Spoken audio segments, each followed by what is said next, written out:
우리에게 주시는 하나님 말씀 창세기 1장 24절부터 31절까지.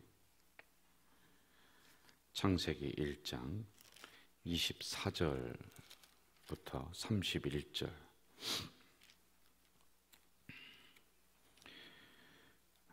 우리 한 목소리로 읽도록 하겠습니다. 24절부터 31절까지입니다. 하나님이 이르시되 땅은 생물을 그 종류대로 내되 가축과 기른 것과 땅의 짐승을 종류대로 내라 하시니 그대로 되니라. 하나님이 땅의 짐승을 그 등류대로 가축을 그 종류대로 땅에 기는 모든 것을 그 종류대로 만드시니 하나님이 보시기에 좋았더라. 하나님이 이르시되 우리의 형상을 따라 우리의 모양대로 우리가 사람을 만들고 그들로 바다의 물고기와 하늘의 새와 가축과 온 땅과 땅에 기는 모든 것을 다스리게 하자 하시고, 하나님이 자기 형상 곧 하나님의 형상대로 사람을 창조하시되 남자와 여자를 창조하시고, 하나님이 그들에게 복을 주시며 하나님이 그들에게 이르시되 생육하고 번성하여 땅에 충만하라. 땅을 정복하라. 바다의 물고기와 하늘의 새와 땅에 움직이는 모든 생물을 다스리라 하시니라. 하나님이 이르시되 내가 온 지면에 씨 맺는 모든 채소와 씨 가진 열매 맺는 모든 나무를 너에게 주노니 너희의 먹을거리가 되리라. 또 땅의 모든 짐승과 하늘의 모든 새와 생명이 있어 땅에 기는 모든 것에게는 내가 모든 푸른 풀을 먹을 거리로 주노라 하시니 그대로 되니라. 하나님이 지으신 그 모든 것을 보시니 보시기에 심히 좋았더라. 저녁이 되고 아침이 되니 이는 여섯째 날이니라. 아멘. 우리가 새벽에 창세기를 하나하나 강해를 해나가고 있는데 이제 시간이 짧은 시간입니다. 그런데 이 창세기의 내용은 굉장히 심오하고 방대하거든요. 그래도 이제 핵심만 제가 간략하게 말씀을 드리면서 이렇게 새벽에 말씀을 묵상하고 있어요. 여러분들이 새벽에 졸린 눈을 가지고 나오셨지만 정신을 차리고 한 말씀이라도 우리가 내 말씀으로 받으면서 나가야지만 되거든요. 오늘의 주제는 여섯 번째 날인데 하나님이 여섯 번째 날 창조하신 것들 중에서 이제 인간, 사람을 중심으로 우리가 볼 거예요. 여러분, 인간론, 이게 사람을 알아야지 되거든요. 인간론은 굉장히 방대해요.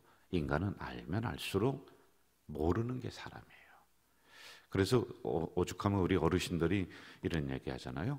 10길 물쓰고 날아도 한 길 사람 속을 모르는 거예요. 네. 평생을 같이 살고 지냈다 하지만은 그 사람 속을 제대로 알 길이 없어요. 오죽하면은 수많은 학자들이 인간을 연구하면서 하는 얘기가 내가 나도 모른다. 자신도 모르는 게 인간이란 말입니다. 이처럼 참 오묘하고 신비하고 어느 때는 사악하기도 하고 참 이게 인간이에요. 선한 것 같은데 우리 안에는 악함이 같이 존재를 하는 거예요. 그래서 캄캄한 밤에 사자 만나고 짐승 만나서 무서운 게 아니라요, 사람 만나는 게 제일 무서워요. 사람이 제일 무서운 거예요. 그리고 사람이 또 제일 반갑기도 해요. 이처럼 인간은 굉장히 다양합니다. 그래서 제가 오늘 이 새벽에 다 말씀은 못 드리고 이 인간에 대해서, 창조물인 사람에 대해서 몇 시간을 좀 나누어서 이렇게 말씀을 좀 보도록 하겠습니다. 항상 본문 중심으로 우리가 좀 가봐야 되거든요. 26절로 가봅시다. 26절 같이 한번 읽을까요? 시작. 하나님이 이르시되 우리의 형상을 따라 우리의 모양대로 우리가 사람을 만들고 그들로 바다의 물고기와 하늘의 새와 가축과 온 땅과 땅에 기는 모든 것을 다스리게 하자 하시고. 자, 이제 이 부분은 이제 좀 더 있다가 할 거예요. 인간이 모든 생물을 다스려라. 이제 다스리라고 하는 것을 이제 인간이 좀 오해를 해서 함부로 잡아먹고 뭐 피 빨아먹고 막 그렇게 했단 말이죠. 자, 요거는 좀 차제로 치고 26절에 보면 하나님이 말씀하시는 우리가 사람을 만들자. 우리는 누구냐? 아니, 하나님이 그냥 뭐 인간이 있어라, 뭐 새가 있어라 이렇게 하면 되는데 여기서 우리라고 하는 것은 복수예요. 혼자가 아니다라고 하는 겁니다. 이 말씀을 우리가 잘 풀어야 돼요. 이 창세기에서 이단이 많이 나옵니다, 여러분. 그래서 우리가 잘 봐야 돼요. 그럼 저는 내가 혼자 연구해서 뭐 이걸 확 깨달아서 하나요? 아니에요. 그것도 위험합니다. 우리 전통적인 해석을 제가 그 교재를 보면서 또 성경을 연구하면서 여기에서 벗어나지 않는 한도에서 우리가 말씀을 주고받는 거란 말입니다. 여기서 우리라고 하는 것은 우리의 모양대로 사람을 만들자. 하나님이 말씀하시는 우리는 누구를 가리키는가? 초대교회의 교부 신학자들은 우리라는 복수형을 사용할 때는 성부, 성자, 성령, 삼위 하나님 이렇게 봅니다. 그래서 성부, 성자, 성령이라고 하는 거죠. 그리고 또 히브리서에서는 히브리어로는 우리라고 하는 단어를 사용할 때는 어떤 의미가 있느냐 하면은 심사숙고하여 만들 때 뭐든지 깊이 생각하면서 그 일을 할 때 우리라고 하는 단어를 사용을 해요. 그러니까 인간을 만들 때 뭐 다른 피조물들도 그렇게 함부로 하지는 않았습니다. 그러나 인간을 만들 때는 하나님이 심사숙고했다. 전지전능하신 하나님이 뭘 그렇게 심사숙고할 일이 있는가 이렇게 생각할 수 있는데 그런 측면이 아니라 인간이 그 정도로 소중하게 하나님이 창조하셨다. 그래서 만물을 다스리는 위치에 사람을 놓았다라고 하는 이런 의미란 말입니다. 이와 같이 하나님이 엿새 동안 만물을 지으시고 말씀만 하시면 되었는데 사람을 만들 때는 천하보다 귀하게 만든 존재들, 심사숙고해서 만든 분들이 누구냐? 그래서 태어난 분들이 여러분들이란 말이에요. 그냥 함부로 이 땅에 오고 우연하게 이 땅에 오고 우연하게 박씨 집안에 가고 우연하게 이씨 집안에 서로 만나서 결혼하고 그런 분들이 아니라 하나님이 심사숙고하여 만들으시고 심사숙고하여 그 집안에 결혼하게 하시고 그렇게 하나님이 우리를 인도하시고 그렇게 통치하시는 하나님이시다라고 하는 그런 의미란 말입니다. 사람을 창조하실 때 모든 것을 총동원해서 만들었기 때문에 자 우리가 우리의 형상대로 만들어 보자 이렇게 말씀해요. 우리의 형상대로 만들자 심사숙고해서 만들었다라고 하는 것입니다. 여러분 다른 사람이 나를 어떻게 평가하든지 그게 내가 아니에요. 성경에서 말씀하시는 게 진짜입니다. 그럼 어떤 분들이 여러분들은요 하나님이 소중하고 심사숙고하여서 만드신 창조하신 분들이에요. 자 그런 분들 중에서 하나님이 또 고르고 뽑아서 이 구원의 자리에 이렇게 앉혀놨다. 여러분 이게 보통 은혜고 보통 복이겠습니까? 이걸 우리가 알아야지만이 되는 거예요. 자 그 다음에 하나님의 형상이라고 하는 걸 좀 한번 생각해 보자는 거죠. 하나님의 형상이 뭐냐? 우리의 형상을 따라 우리의 모양대로 사람을 만들자 이렇게 하셨단 말이에요.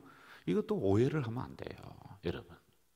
한동안 오해를 해서 하나님의 형상을 인간으로다가 이렇게 왜? 이 말씀 때문에 우리의 모양을 따라 우리의 형상대로 사람을 만들자. 그러면 하나님도 인간과 비슷하게 생겼구나 해서 그렇게 그림을 그리고 그렇게 해서 교회에다가 붙여놓고 했던 때가 있었습니다. 그래서 그걸 금지시켰어요. 형상화하는 걸 금지시켰어요. 요즘에는 예수님의 조상화라든지 그런 거 교회에 안 걸어 놓습니다. 이게 오해하면 안 된다라고 하는 거예요. 자, 그러면 하나님의 형상은 무엇이냐라고 하는 게 우리에게 좀 궁금증으로 다가오겠죠. 형상이라고 하는 것은 외형적인 모습이냐? 그거 아니라고 했어요. 여러분 하나님이 수염이 이렇게 나시고 뭐 머리가 희끗희끗하시고 뭐 그런 분이 아니에요. 외형적인 모습이 아니에요, 여러분. 그러면 내면적인 모습이냐? 내면적인 모습도 한번 생각을 해보자고요. 자, 하나님의 형상이 우리의 내면적인 모습 좋다. 좋습니다. 그러면 보세요. 사랑, 무슨 온유함, 또 서로 친절, 또 덕스러움, 또 뭐 우리 이웃을 향해서 베푸는 무슨 어떤 구제, 이러한 부분들이 좋은 부분들이 있어요. 내면에. 그런데 생각해 보세요. 이것만 있습니까? 여러분들? 여러분들 안에 그것만 있느냐고요. 제 안에는 그냥 사랑만 있고 무슨 온유만 있고 친절, 내 안에 그것만 있어요? 천만에요. 온갖 쓰레기통이에요. 제 감정 안에도 미움도 있고 시기도 있고 분노도 있고. 그럼 그것도 하나님의 형상이에요? 여러분 이상하죠? 예. 그래서 우리 안에는 내면적인 좋은 모습들이 있는데 또 그렇지 못한 안 좋은 모습들도 함께 섞여져 있단 말입니다. 자, 그러면은 내면적인 모습 속에도 이러한 것들이 같이 복합되어 있는데, 그러므로 하나님의 형상이라고 하기가 좀 어렵습니다. 하나님은 영적인 존재로 형상화될 수 있는 분이 아니에요. 뭔가 그림을 그리고 사진에 나오고 이렇게 눈에 보이는 그런 분이 아닙니다. 자, 그럼 형상을 따라 창조되었다고 하는 것은 어떤 의미냐? 자, 보세요. 고대 중동 지역에서는, 이거는 성경은 고대 중동 지역의 문화를 이 안에 담고 있거든요. 형상은 왕을 지칭하는 말이에요. 왕. 형상은 왕을 지칭하는 거예요. 그래서 중동 그 세계에서는 왕만 신의 아들이다. 그 나라 왕이 되잖아요. 그러면 신의 아들이요. 그 사람은요. 신의 아들. 신의 아들이 세상에 태어나면은 왕이 된다는 거예요. 그 왕이 죽으면 다시 하늘나라 올라간다. 이게 그쪽 문화권에서 생각하고 있는 거예요. 여러분, 우리나라는 홍익인간에서 그런 게 있잖아요. 곰이, 호랑이가 같이 있어서 이제 이러한 문화가 그 안에 있었단 말이에요. 우리나라처럼 비슷하게 그런 게 있었어요.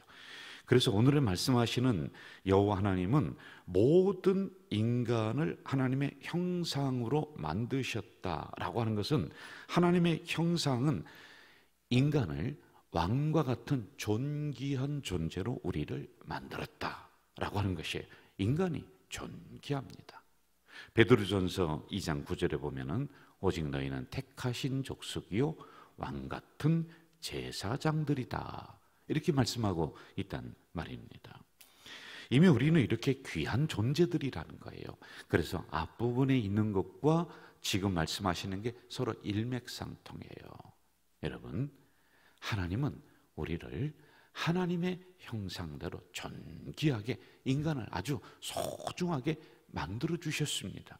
그래서 심사숙고하여 만든 존재들이. 그런데 왜 이렇게 됐느냐? 죄가 들어온 거예요. 원래는 이렇게 우리가 그냥 살인하고 죽이고 악한 존재가 아니에요.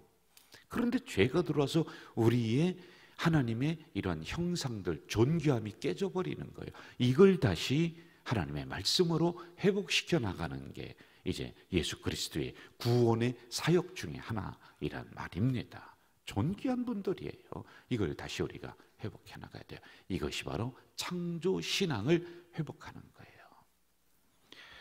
고대 중동에서 보세요.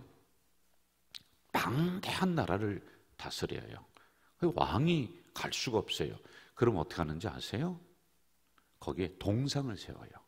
먼 나라에 동상을 세워서 왕이 갈 수가 없지만은 너희들이 이거 보면서 나의 통치권을 인정해야지만이 된다라고 하면서 통치의 상징적으로 동상을 세운단 말입니다.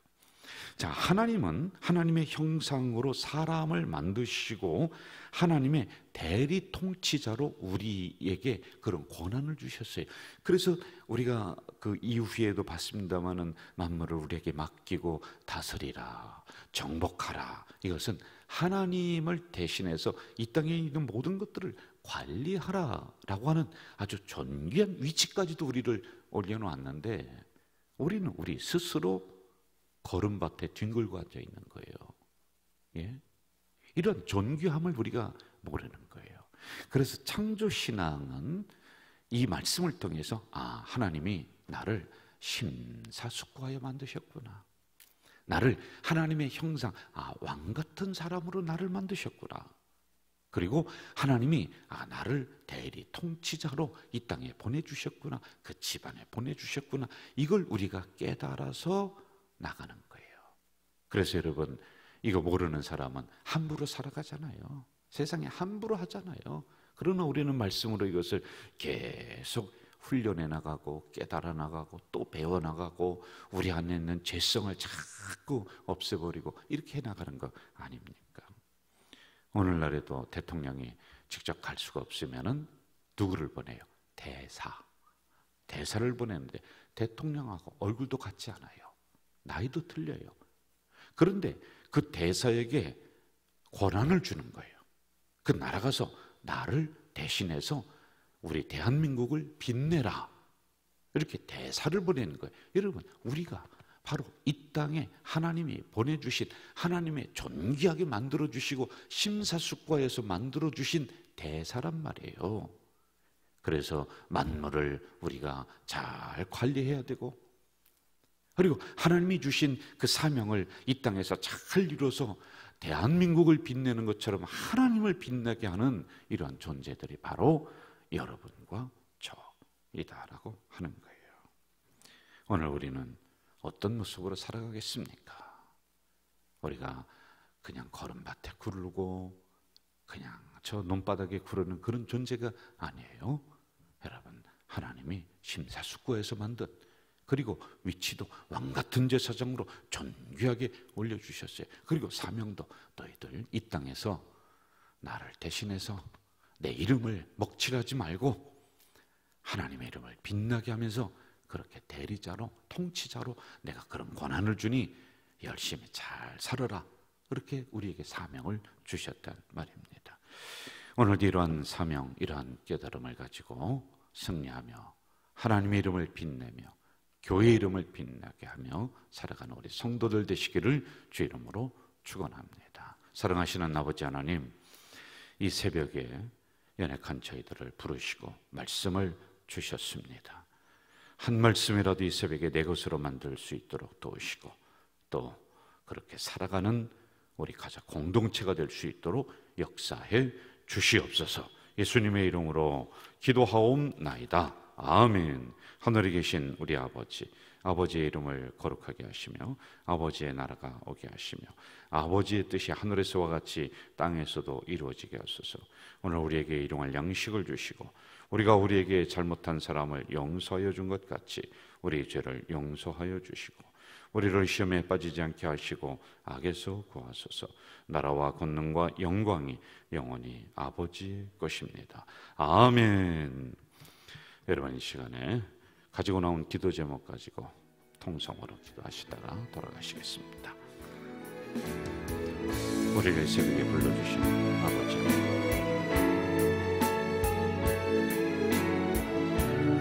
하나님의 이름을 받고 이 새벽에 간절히